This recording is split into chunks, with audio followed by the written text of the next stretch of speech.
Angela and Dean Gellner had built a reputation as caring foster parents, but when a young girl's body was found sealed inside a barrel at the bottom of Lake Wesley, their carefully constructed image began to crumble, because the clothes on. The victim belonged to Lena Thatcher, a girl no one had seen in years. Yet she was still alive on a warm September morning in 2018. The quiet lake town of Elridge was just beginning to stir.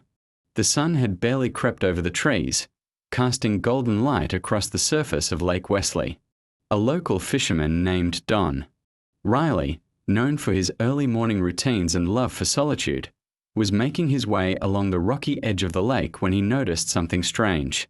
Wedged between two moss-covered boulders was a large metal barrel, half submerged in the water. Its surface was rusted and dented, the kind of thing usually dumped illegally. But there was something about the way it sat, the unnatural angle, the fact that it looked recently placed despite its weathered appearance, that made Don uneasy. As he moved closer, the first thing that hit him was the smell, a thick, nauseating odor that no experienced fisherman could mistake. It wasn't the scent of algae or rotting fish. It was the heavy, metallic stench of decay Don called the authorities immediately. Within an hour, a small crowd had formed behind the yellow tape. Local deputies and crime scene investigators surrounded the barrel, careful not to touch it until everything was documented. The sheriff, a grizzled man, with 30 years on the force, had seen more than his share of death, but even he looked shaken as they pried open the lid. Inside, wrapped in layers of black plastic and duct tape, was the curled-up body of a young girl. Her knees were pulled tightly to her chest, her limbs contorted from the way she had been forced into the confined space. Time and water had taken their toll on the remains, making identification impossible at first glance. News of the discovery spread rapidly through the town. Elridge, with its small population and scenic views, wasn't the kind of place where terrible things happened. Or at least that's what people like to believe. Residents gathered in hushed groups at diners and gas stations, speculating about who she was and how she had ended up in the lake. Theories ranged from a tragic accident to something more sinister. But one fact was clear to everyone. Someone had gone to great lengths to make sure the girl was never found. The medical examiner estimated the girl had been dead for over a year. She appeared to be between 14 and 16 years old, with long dark hair and signs of healed fractures that suggested a troubled past. There were no clothing tags, no identification, and no dental records in the state database that matched her. Investigators scoured the National Missing Persons Registry but came up empty-handed. The girl didn't seem to exist. Meanwhile, search crews combed the surrounding area for any clues. Divers checked the lake for other barrels or discarded items, but nothing else was found. A small strip of blue top had been stuck to the side of the barrel, possibly used to drag it into place. Tire marks near the water's edge hinted that a vehicle had backed up to unload it, but rain and time had washed away any chance of tracking it further. Even with the help of state investigators and forensic experts, the case was going nowhere. With no name and no leads, the girl was labeled Jane Doe. Her body was kept in cold storage as investigators tried to piece together even a fragment of her story. The barrel itself, once a mundane object, had now become the centerpiece of a growing mystery. Who was she? Why had no one reported her missing? And most of all, who had wanted her gone so badly that they'd sealed her inside a steel drum and dumped her into a lake, hoping she'd disappear forever? Elridge had become the site of a chilling puzzle. One girl, one barrel, and no answers. For now, all investigators had was a body, a mystery, and a community that would never look at its lake the same way again. Investigators turned their full attention to the barrel, hoping it held the key to the mystery. Every inch of it was examined, photographed, and catalogued.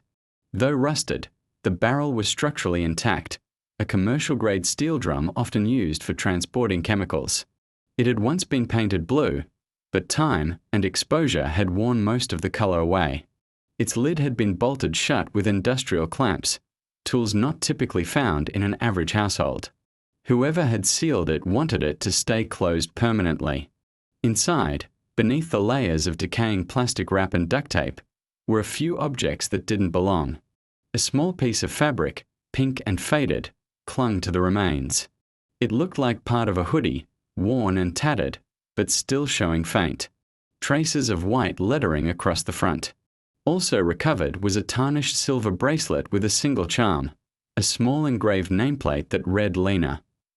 The bracelet, though simple, was distinctive. Investigators sent it to the lab, hoping to pull prints or fibers from it. The charm was scanned and entered into national databases, searching for any online purchase records or engraved jewelry. Orders. Nothing came back. The pink hoodie fragment was sent to textile experts who narrowed its origin to a specific brand popular in the mid-2010s, but it had long since stopped production. Still, these clues were more than the team had the day before. The most promising discovery, however, came from a small torn strip of duct tape. It held a partial fingerprint. The print was run through law enforcement databases and came back with a low-confidence match to a woman named Angela R. Gellner. Angela had never been arrested but had submitted fingerprints for a state foster care licensing program years earlier. That detail changed everything. Investigators pulled her records and learned that Angela and her husband, Dean, had fostered several teens in the past, including a girl named Lena Thatcher. Lena had been placed with the Gellners in late 2015 after cycling through 3 foster homes. School records showed she had attended Larchfield High briefly before she stopped showing up entirely in early 2016. A report had been filed marking her as a possible runaway, and the case was closed a few months later when the Gellners claimed she'd left a note saying she wanted to live on her own. There had been no follow-up, no investigation, no attempt to verify their story. It was a gap in oversight that now seemed catastrophic. Armed with this new direction, the investigation shifted from identifying Jane Doe to figuring out if she was, in fact, Lena Thatcher. Forensic teams worked to reconstruct the face from the remains, comparing it with old-school photos of Lena. At first glance, the resemblance was possible, similar age, build, and hair color, but there was no definitive match. Investigators needed more evidence. They contacted former classmates, teachers, and caseworkers, but none had seen or heard from Lena in years. Her digital footprint ended abruptly in 2016. No social media activity, no credit reports, no health records. It was as if she had vanished completely. Meanwhile, the Gellners had left Larchfield shortly after Lena's disappearance, moving 2 counties away. They now lived in a quiet rural town and had not fostered any children since. Investigators paid them a visit but approached cautiously, not wanting to tip their hand before they had more solid evidence. While the Gellners maintained their innocence, their past was beginning to unravel. Financial records showed unusual activity around the time Lena vanished, including purchases for industrial supplies and a rental unit at a storage facility located an hour from Lake Wesley. The discovery of the bracelet and the partial print brought the investigation to a turning point. The barrel had not just been a container, it had become a silent witness. Though the girl inside had no voice left, the small, overlooked details she had left behind were finally starting to speak. And the name engraved on that charm, Lena, was echoing louder with every step forward. The trail pointed unmistakably toward the past, and investigators began to unravel the complicated and often overlooked life of Lena Thatcher. She had entered the foster care system at age 10 after her biological parents were deemed unfit due to neglect and substance abuse. Her file was thick with behavioral reports, failed placements, and scattered attempts at counseling. Lena had a reputation for being difficult, quiet, withdrawn, and prone to disappearing for days. But beneath that exterior was a girl no one had truly tried to understand. Her final placement had been with Angela and Dean Gellner in late 2015. According to official records, the couple had passed all the standard checks. But what investigators now uncovered suggested something else entirely. The Gellners had presented themselves as a picture-perfect family, yet neighbors remembered things differently. Several recalled seeing Lena only a handful of times, always dressed in oversized clothes, walking with her head down. One woman said She never saw the girl smile. Others noted that the Gellners were extremely private, rarely allowing anyone past the front door. Shortly after Lena's reported disappearance in early 2016, the family moved out suddenly. Their reason was vague. They claimed they needed to care for an ill relative in another state. But they didn't go far. Instead, they relocated just 2 counties away, purchased a small property on the edge of a wooded area, and dropped completely off the radar of social services. Digging deeper, investigators found the storage unit the Gellners had rented during their move. Though it had been cleared years earlier, the facility still had records of the items logged in their inventory system. Among the contents were plastic sheeting, rope, a blue industrial barrel, and duct tape, items that matched those used to seal the girl in Lake Wesley. Surveillance footage from that period had long since been erased, but the paper trail was damning. The unit had been emptied just 2 days before Lena was declared missing. While efforts were made to match the remains to Lena, nothing was confirmed. A new forensic analysis compared bone structure and dental impressions with Lena's health records. The process was slow and inconclusive. Then came a twist. A tissue sample preserved from the body was tested again, and the results showed an unexpected genetic mismatch with Lena's known DNA profile, taken years ago for medical evaluation. The girl in the barrel wasn't Lena. The revelation sent shockwaves through the team. If not Lena, then who? The focus now shifted. Investigators went back to the initial discovery with fresh eyes, re-evaluating every clue. The bracelet bearing Lena's name had been assumed to be hers, but it could have come from anywhere, purchased secondhand, stolen, or planted. The hoodie, once believed to be hers, could have belonged to anyone. What if the Gellners had used Lena's personal items to deliberately mislead investigators? The timing of her disappearance, their suspicious behavior, and the presence of her belongings with the body pointed to a setup, one designed to make it appear that Lena had died and been hidden away, while the real victim was someone else entirely. To test this theory, authorities cross-referenced missing persons from nearby counties, focusing on young girls reported missing between 2016 and 2018. One case stood out. A 14-year-old girl named Isabel Marks had vanished in 2017. Her parents had not filed a formal report for months due to fear of deportation. They were undocumented immigrants with limited trust in the system. Isabel had been quiet, artistic, and often left alone while her parents worked multiple jobs. Her last known sighting had been near a bus stop not far from the area the Gellners had moved to. With new urgency, investigators requested DNA from Isabel's parents. The results came back quickly and delivered the answer no one expected. The girl in the barrel was not Lena Thatcher. It was Isabel Marks. She had died, her identity erased, and another girl's story had been layered over hers like a mask. The mystery deepened. Not only had someone murdered Isabel, but they had gone to elaborate lengths to ensure she would never be found, and had nearly succeeded. The confirmation that the body in the barrel was Isabel Marks, not Lena Thatcher, shattered every previous assumption. Investigators were forced to rethink the entire case. For over a year, they had pursued the wrong identity. The bracelet, the hoodie, the link to Lena, each piece of evidence now looked like part of a calculated deception. Someone had tried to bury not just a body, but the truth itself. The focus returned sharply to Angela and Dean Gellner, whose ties to both Lena and the murder scene were becoming harder to explain away. Authorities obtained a warrant to search the Gellners' current residence. The home was neat, almost obsessively clean, with no signs of children or family life despite their history as foster parents.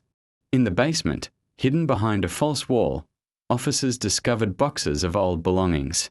Inside were several items, clearly not meant to be kept as keepsakes: used clothing, notebooks, and cheap pieces of jewelry that matched the style Isabel was known to wear. One item stood out: a sketch pad with Isabel's name written inside the front cover. Most of the pages had been torn out, but a few remained. They depicted eerie, childlike drawings of a girl behind a window and a faceless man standing in a doorway. The images told a silent story, one that was impossible to ignore. Angela and Dean were brought in for formal questioning. Though they denied any involvement, the evidence against them was mounting.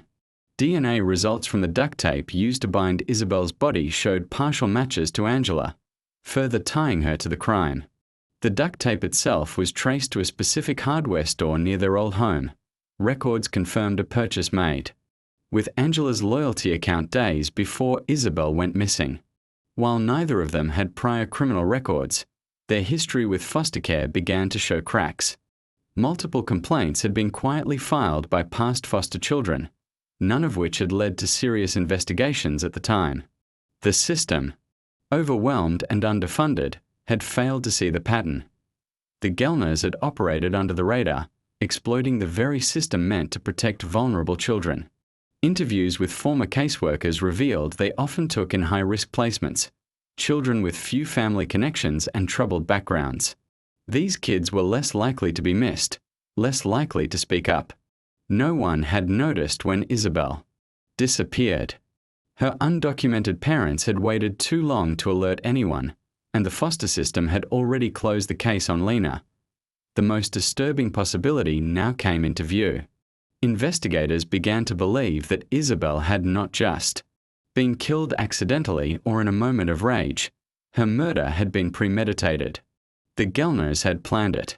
They had selected her, isolated her, and after killing her, had used Lena's old belongings to stage a false identity, misleading anyone who might try to uncover the truth. But the question still remained. Why? A look into the Gellners' finances provided a clue. During the year following Isabel's disappearance, Angela had collected foster care stipends for a child no longer in their custody. Records showed she never reported Isabel missing. No home visits had occurred, no welfare checks. It was as if Isabel had simply become invisible. Investigators now believe the motive was a mix of financial fraud and control. Isabel had likely resisted, threatened to run, or made Angela feel she was about to lose her easy income. Rather than let her go, they had silenced her and then, in a final, calculated move, they had chosen to make the body unrecognizable, curled into a barrel, sealed and hidden in a lake, dressed in another girl's name. They had gambled that no one would look closely, that authorities would assume she was Lena and move on. They had come horrifyingly close to succeeding. But now, their story was beginning to unravel, and the name Isabel Marks was no longer lost under someone else's life. The arrest of Angela and Dean Gellner marked a turning point in the case, but the full truth still had to be uncovered. As the legal process began, the community held its breath, waiting for justice to catch up to the cruelty that had gone unchecked for years. In the courtroom, the Gellners maintained their innocence. Their legal team argued that the evidence was circumstantial, that the DNA was inconclusive, and that someone else could have planted Isabel's belongings in their home. But behind the scenes, a quiet revelation was taking place that would dismantle their defense entirely. Weeks before the trial, a young woman walked into a police station in a different state. She said her name was Lena Thatcher. Her statement stunned investigators. For years, Lena had been presumed dead or at the very least missing without a trace. But she was very much alive, healthy, and living under the radar. She had run away. In early 2016, just as the Gellners had claimed, but not because she wanted freedom. She had fled out of fear. Lena explained that the Gellners had created a hostile, controlling environment. She had never been physically abused, but the emotional manipulation and isolation had taken a toll. Angela, in particular, was unpredictable, using fear as a means of control, while Dean remained largely silent but complicit. Lena had managed to escape one night with the help of a former classmate. She had deliberately avoided contact with the system afterward, fearing she'd be forced back into the same conditions. She had assumed her case had been forgotten, until she saw a recent news article online about the girl in the barrel and recognized the bracelet and hoodie. Lena's testimony didn't just confirm that she was alive, it also revealed something darker. She remembered that Angela had kept boxes of old clothes and belongings from former foster children, something she thought was strange but never questioned.